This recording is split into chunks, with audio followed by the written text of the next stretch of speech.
les news ont été lâchées, Wano vient de finir et enfin tous les mystères peuvent être dévoilés. En tout cas tous les secrets qu'on attend impatiemment. Car des chiffres sont sortis, des chiffres attendus depuis plusieurs mois, voire plusieurs années pour certains. Et les primes sont là. Il y a celle de Mihawk et elle est clairement indécente. Sans parler de l'intervention des révolutionnaires, des 9 commandants de Luffy et de ce dieu de crocodile. La fin est proche les Nakama et il va être extraordinaire. Et on va vivre tout ça sur Raftel Hill. Et aujourd'hui, on va parler de cette review qui va être incroyable. Mais avant ça, eh bien, on vous invite à aller directement sur Raftel Manga pour aller voir la vidéo sur Cell et Meruem qui est vraiment excellente. C'est vrai, on a passé du temps là-dessus, on a cherché quelques petites infos. C'est un nouveau format qui est très hybride et qui est plus analyse et que vous allez sans doute apprécier. Si vous êtes fan de DBZ ou de Hunter x Hunter, allez-y, vous allez vous faire plaisir. Et surtout, si vous vous êtes déjà demandé pourquoi Cell, eh ben, il ressemble à Meruem ou Meruem ressemble à Cell. En fait, c'est plutôt Meruem qui ressemble à Cell. Bref, on ne va pas en parler trop maintenant, alors place à la vidéo. Allez, c'est parti! Pour la fameuse page de couverture, eh bien on a César qui vient aider le Germa 66.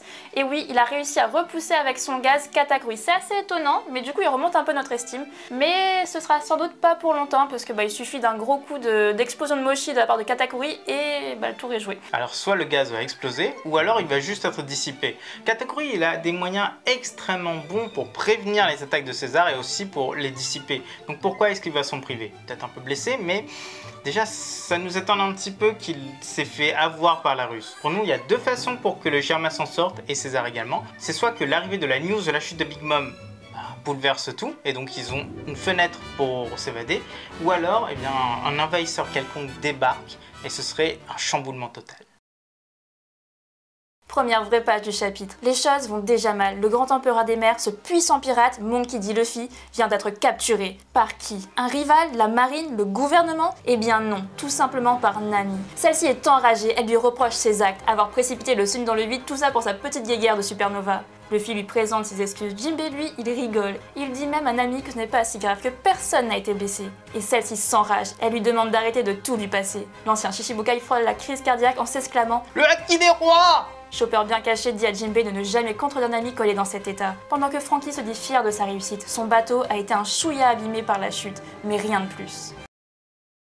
Là, on est clairement après Wano. C'est l'un des premiers moments sympathiques de l'équipage. En fait, qui revient. C'est un petit peu la vie sur le Sonic qu'on a toujours adoré, les interactions. Là, Nami qui reprend le dessus. C'est plus du tout le combat, c'est vraiment le gag. Ça, on apprécie. Surtout qu'on a le nouvel empereur qui est là, qui est dans une cage, qui est bien, pas rabaissé, mais en tout cas c'est le contraste total. Nouvel empereur, mais pourtant il se fait frapper et enfermer par Nami. On trouve ça vraiment génialissime. Alors, il y a un petit truc qu'on se demande, depuis quand est-ce qu'ils ont cette cage sur le Sunny? Ils avaient prévu d'avoir des prisonniers, les mecs. En plus, est-ce qu'elle est en granit marin ou c'est juste une cage classique? Mais du coup, c'est vrai qu'on apprécie énormément ce genre de petits passages et ça prouve que même si Luffy est devenu un empereur, enfin officiellement est devenu un empereur, et bien tous ces liens qu'ils ont entre eux, et ben ça n'a rien changé, c'est toujours pareil et ça fait vraiment plaisir. On avait vraiment peur que ça change un petit peu toute la dynamique du chapitre, enfin pas du chapitre, mais de tout One Piece, mais c'est pas vraiment le cas. Et on a un espoir que le prochain arc, si c'est Elbaf, et bien que Elbaf, on puisse en fait voir un petit peu plus l'aventure qu'on avait en fait dans la première partie de One Piece. C'est encore possible parce que Elbaf, ils sont pas super connus, c'est vraiment de la découverte. Il y a un petit point à éclaircir aussi, c'est que Nami n'a pas le haki des rois, c'est sûr, mais c'est juste que Jinbei, il est dedans, en fait, ça fait partie de la blague, mais surtout, le fait qu'il soit pris dans tout ça montre qu'il est un Mugiwara à 100% maintenant. C'est vrai que Franky soulève un très bon point. Son bateau, finalement, il a très bien vécu la chute. Mais ce qui est dommage, c'est qu'on ne voit pas celui de l'eau et de Kid. D'ailleurs, celui de l'eau, c'est qu'un sous-marin en tôle. Bon, c'est vrai qu'il est censé résister à la pression, mais à une chute de cette hauteur, on ne sait pas trop. Et celui de Kid, il ressemble déjà à un requin mort, donc... Ça n'a pas l'air très qualitatif. C'est pas du bois d'Adam, en tout cas. Non, ça c'est sûr. Robin, de son côté, remercie un Martin Facteur pour les journaux, et elle annonce à tout le monde que les nouvelles primes sont arrivées. Et là, c'est le moment tant attendu. La prime de Chopper de 1000 berries, il vient de nous faire un x10 et c'est un record. Il a l'air très heureux avec ça. Nami a 366 millions de berries. Devant un tel chiffre, elle se dit uniquement qu'elle aimerait les empocher. Bro culmine à 383 millions de berries. Franky, 394 millions. Il s'énerve car sa photo n'est plus la sienne, ni celle du Franky Shogun, mais celle du Sunny. Usopp, lui, il pleure de tristesse. Il a 500 millions de berries. Il espère qu'une chose, c'est que ça n'augmente plus. C'est déjà bien trop pour lui. Robin, l'enfant du démon si recherché, est à 930 millions de berries. Une énorme prime, mais elle n'a aucune réaction. Et pour les trois puissances de l'équipage, on a 1,32 milliard pour Sanji, 1,100 milliard pour Jinbei et 1,100 milliard pour Zoro. Le cuistot est au sol, enflammé de rage. Jinbei, lui, se demande ce qui se passe. Et Zoro lâche qu'il ne faut pas perdre de temps avec le numéro 4. Et là, ça déclenche forcément une bataille entre ces deux-là. Alors que Luffy, l'empereur, est toujours enfermé, priant pour qu'on le laisse sortir. C'est bien lui, l'homme à la prime de 3 milliards de berries.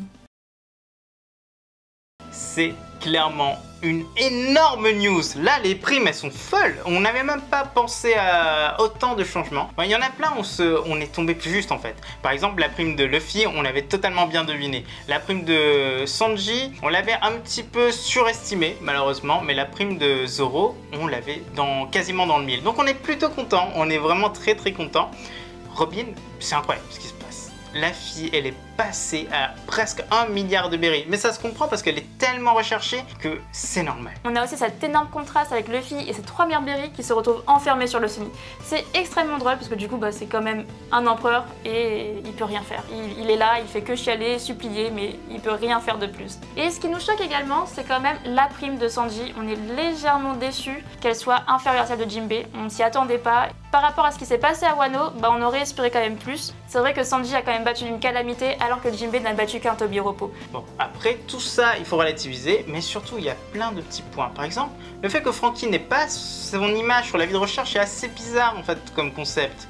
Mais on se dit que c'est pas forcément en fait un mystère. C'est peut-être un mystère qu'Oda veut faire un parallèle avec le fait que Sanji avait une fausse photo, mais au tout début, Franky avait en fait son visage. Son visage n'a pas tellement changé après l'ellipse, c'est plus son corps qui a changé. Donc si c'était un problème avec son visage, il aurait changé bien avant. Ensuite, il y a aussi un petit clin d'œil avec le fait qu'on mette le Sunny à sa place en fait, parce que Oda veut peut-être pointer le fait que quand Franky vieillit mal, il va devenir un bateau. En fait, il avait fait quelques images et Franky devient un bateau à 70 ans. Mais ils auraient quand même pu laisser le Franky Shogun. Nous, on trouve que ça aurait été plus intéressant. Et pour notre cher Usopp, il a hérité d'un demi-milliard de berries. C'est énorme, mais en même temps, c'est quand même ce que Doffy avait misé sur sa tête à Dressrosa, donc finalement, c'est quelque chose qui s'est réalisé, encore une fois. Ça fait un peu penser au mensonge d'Usopp. Bon là, c'était pas vraiment son mensonge, mais en tout cas, ça s'est réalisé. L'histoire se tourne vers un autre endroit du Nouveau Monde, vers la fameuse île Kulai Bali. C'est l'île de Baggy. Tous les subordonnés de Baggy sont impressionnés par le fait que leur capitaine a pu soumettre à ses ordres 2 grands capitaines corsaires. Pourtant, dans une salle privée, l'ambiance est tout autre. Baggy a la tête séparée de son corps. Il vient de se faire éclater par les 2 autres, et il pleure en leur demandant pardon. Crocodile, le grand personnage, parle enfin, et il lâche qu'il ne comprend pas. Cette organisation, cette Cross Guild, a été fondée par lui et Mihawk. Pourquoi est-ce que c'est ce clown de pacotille qui est devenu empereur? Mihawk lui dit que ses excuses ne suffiront pas. Devenir un Yonko là-dessus, ça mérite la mort. Et l'ancien de l'équipage de Roger supplie pour sa vie. Galdino retourne sa veste et dit à Crocodile que c'est un grand honneur de travailler à nouveau pour lui. Tous veulent maintenant suivre Crocodile, dont Alvida et l'ancien équipage de Baggy. C'est sans doute l'empereur qui aura fait le moins de temps. Tout s'explique. Enfin, on a une vraie explication. Bon, ok, on était partisan du fait que Baggy ait pu trouver beaucoup plus de force, qu'il avait un secret, qu'il avait en fait peut-être un allié ou quelque chose comme ça. C'est à peu près le cas, mais tout a été changé. Il ne mérite pas d'être empereur, il aurait pas dû être empereur, il est empereur sur un coup de tête. En gros, il y a une énorme erreur. Ce n'est même pas lui qui a créé la Cross Guild. C'est juste qu'il est bien placé sur l'affiche. C'est fou, c'est du n'importe quoi. C'est normal que Crocodile et Mihawk, ils veulent lui faire sa fête. Ils l'ont frappé, ils l'ont démonté. Et là, il est juste au milieu des deux, en train de prier pour sa vie. C'est totalement classique, totalement normal. Mais dans tout ça, on est tellement content de revoir ces trois-là. Surtout Mihawk et Crocodile qui nous en montrent pas plus réellement, mais juste leur présence. Ces 2 personnages sont emblématiques, ils sont mythiques, ils ont vécu. Ils sont arrivés très tôt dans l'œuvre et aujourd'hui, ils vont avoir la place qu'ils méritent réellement. D'ailleurs, les explications données sur le fait que Baggy est devenu empereur, ça correspond tellement plus au personnage. Après, c'est vrai que la Cross Guild, ça correspond totalement à Crocodile. Ce n'est que la suite logique du coup du Baroque World, tout simplement. Maintenant, il n'a plus à se cacher et du coup, il met des primes à tout va. Sur la tête des marines, c'est bien. Et Galdino dans tout ça qui débarque et qui se dit « Ah ben moi non, j'ai toujours aimé Crocodile, je suis très content de pouvoir être à nouveau sous vos ordres. » C'est n'importe quoi, mais en même temps, il peut pas faire grand chose d'autre. Et Alvida aussi qui se range de son côté, tout l'équipage de Baggy, mais c'est normal, ils peuvent rien faire d'autre. Et c'est comme ça. Quelques jours auparavant, Mihawk se faisait attaquer sur son île. Le grand épéiste faisait ses bagages pour changer de base, et Crocodile l'a appelé pour lui proposer cette solution. Qu'ils travaillent ensemble maintenant, car les Shichibukai n'existent plus. Selon l'homme sable, l'association de ces 2-là ferait même frémir la marine. Mihawk est le chasseur de marine et ils partagent les mêmes convictions en matière de confiance. Les infos qui sont cachées là-dedans sont vraiment très intéressantes. C'est vraiment des infos qu'Oda donne et qui méritent la peine d'être là. Shanks, on sait maintenant que c'est le tueur de Haki. Et ben Mihawk c'était le chasseur de marine. Ça fait directement référence à Zoro qui est le chasseur de pirates. Mais le chasseur de marine c'est tellement plus cool, plus novateur et plus effrayant. Et donc il semblerait qu'il faisait ça totalement avant de devenir Shichibukai. Puis il s'est calmé et maintenant il va reprendre du service. Et il va reprendre du service mais cette fois-ci avec des primes sur la tête des marines. D'ailleurs, cette histoire de faire confiance au même type de personnes, c'est assez étonnant. Est-ce que du coup ça supposerait qu'ils ont fait partie du même équipage, qu'ils ont suivi les mêmes personnes? Est-ce que du coup il y aurait peut-être un équipage légendaire qu'on ne connaît toujours pas? Il y a énormément de questions qui en découlent et ça expliquerait peut-être pourquoi est-ce que Crocodile, et pourquoi est-ce qu'il arrive si facilement à contacter Mihawk et pourquoi est-ce qu'il arrive si facilement à le convaincre aussi. Parce que là, ce petit speech en 2 mots, nous, ça nous convainc pas. Mais pourtant, Mihawk, apparemment oui. Quelques heures plus tard, Crocodile passait à l'action. Il a coulé tous les navires qui venaient attaquer Baggy. Lui et son second, ce fameux Dasbon. Les suivants de Baggy ont été si fiers, surtout que pour eux, Baggy est un peu le grand frère de Crocodile, celui qui l'a sauvé de la prison. Alors que Baggy, lui, il était au bord de la crise cardiaque. Il pensait que Crocodile venait pour lui réclamer ses dettes, ce qui était totalement le cas, car l'homme sable est venu car il avait une nouvelle idée d'entreprise. Et Baggy devait le rembourser sur le champ. Mais comme il ne pouvait pas, il lui a offert ses services. Il lui a offert de se vendre littéralement, lui et son équipage. Tout lui sera offert. Mais les affiches que ces hommes ont fait produire, eh bien ils mettent trop Baggy en avant. À cause de ça, tout le monde a cru que c'était lui le chef de la Cross Guild. La marine l'a pensé et il est devenu Yonko. D'où son titre, d'où la fureur des deux autres. Et c'est bien les hommes de Baggy qui lui ont donné ce rôle. Et lui, quand il a vu ses posters, eh bien il savait que sa vie était presque finie. Baggy est mort, voilà, ça c'est fait. Ce mec il a tellement de chance et de poisse à la fois, c'est incroyable. On se demande même comment il a fini par arriver ici. En tout cas, l'histoire de remboursement, elle est très intéressante tout simplement parce que Crocodile avait besoin d'argent. Et cet argent, c'était pas pour n'importe quoi, c'était clairement pour payer la prime qu'il mettait sur les têtes de marine. Ça va marcher et c'est une idée qui est extrêmement intéressante. Au QG de la marine, une réunion d'urgence s'y tient. Brand New donne les infos sur Baggy, ce dieu vivant. Il a été à l'origine de l'évasion d'Impel Down. Il était un membre de l'équipage de Roger. Il rivalise avec Shanks le roux. Et il a des liens avec Mihawk et Crocodile. Ce dernier est même venu l'aider. La discussion entre ces deux alliés a même été captée. Ils savent maintenant qu'ils ont lancé une chasse aux marines à l'aide de la Cross Guild. Toutes les personnes du monde souterrain se faufilent vers eux. Et c'est grave car ces trois-là ont une prime énorme. Le premier, Crocodile, a une prime de 1,965 milliard de berries. Mihawk, celui qui surpasse en technique au sable l'empereur le roux, a une prime de 3,590 milliard de berries. Et ce dia de Baggy a maintenant une prime de 3,189 milliard de berries. Ce monstre est un des nouveaux empereurs, un de ceux qui doivent impérativement être neutralisés. Voilà, tout a été lâché. La marine a tout dit sur Mihawk. En tout cas, tout ce qu'il savait. Cet homme, ce tueur de marine, ce chasseur de marine, était aussi connu pour être le meilleur à l'épée. Il surpassait même Shanks le roux, alors que semble-t-il Shanks avait un bon niveau. Et ben en technique, il est meilleur que Shanks. Ça ne veut pas dire qu'il est plus fort que Shanks. Parce que le haki rentre aussi en jeu, le haki de l'armement, le haki de l'observation, le haki des rois, mais en technique à l'épée, Mihawk est plus fort. D'ailleurs, cette prime est là pour le prouver.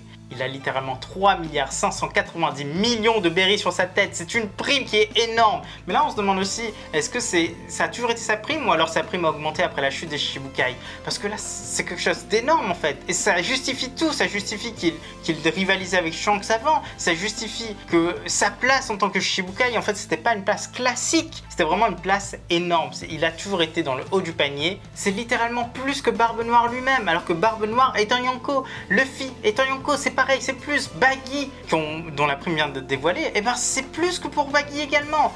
Tout ça, c'est énorme. Et pour Zoro, ça implique que le niveau de Mihawk n'est pas encore atteint. Si il maîtrise mieux l'art de l'épée que Mihawk, ça veut dire qu'il y a un niveau au-dessus. Est-ce que c'est rendre sa lame noire? On pense qu'il y a plus que ça. Et on verra ça avant la fin de One Piece, mais pour l'instant, ce sera pour une vidéo théorique. La prime de Crocodile ne nous semble pas forcément farfelue, bien au contraire, parce qu'on ne sait pas du coup ce qu'il a fait pendant l'ellipse, il a dû faire de grandes actions. Avec sa Cross Guild maintenant, il s'est quand même très bien établi. Il va quand même à la recherche des marines, donc ça c'est pas rien, et possiblement il doit maîtriser les formes du haki. Et Baggy, forcément, la chance fait qu'il est à ce niveau. Il va sans doute continuer à monter, à nous impressionner sur certains points, mais il semblerait qu'il ne soit pas si fort que ça. Mais sa force, c'est vraiment la chance et de pouvoir ramener des gens à lui. C'est déjà extrêmement bien. Retour sur l'île de Baggy. Mihawk lâche que ce n'est pas une mauvaise idée. Ça ne l'intéresse pas de devenir Yonko. Lui, il veut vivre une vie paisible. Crocodile n'est pas tout de suite d'accord, mais il l'accepte et dit qu'ils agiront dans l'ombre. Baggy annonce alors à tous ses subordonnés que la Cross Guild est lancée. Il pleure, mais ça, ces hommes ne le savent pas. Sur une autre île de Grand Line, on retrouve les révolutionnaires, les démons du gouvernement. Eux, ils ont toute autre chose à fêter. Le monde est en train de changer. Mais Dragon est en colère. Il lance que si Sabo a vraiment tué le roi Cobra, jamais il ne lui pardonnera. Il se tourne vers Kuma, il lui demande de tout raconter. Alors que le Denden Mushi sonne, la marine écoute de l'autre côté. Mais la voix de Sabo se fait entendre, et là, c'est la fin du chapitre.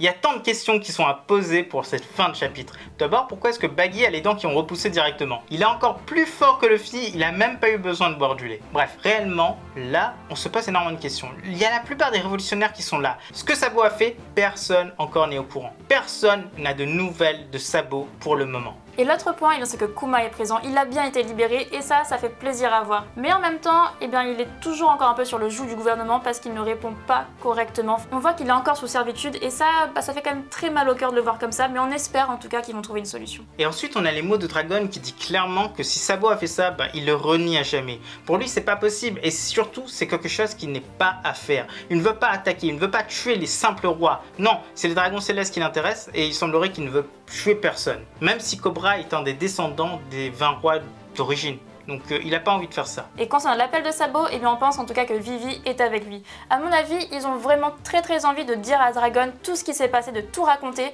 Et possiblement Vivi a aussi très envie de dire au monde entier ce qui s'est passé.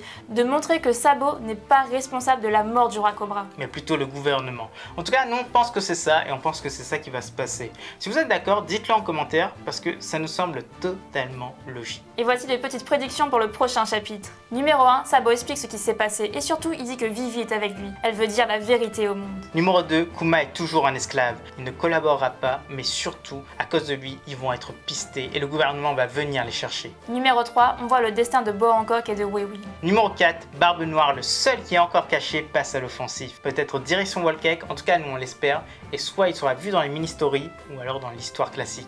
Et enfin, numéro 5, Luffy se dirige vers Sphinx. Ça semble être la prochaine étape. Voilà les Nakamas, c'est déjà la fin de cette vidéo. On espère que la review vous a plu et si c'est le cas, donnez-nous votre avis en commentaire, dites-nous tout ce que vous avez envie de dire, il n'y a pas de souci. Et n'oubliez pas le like et l'abonnement parce que ça nous aide énormément. A bientôt les accros de One Piece.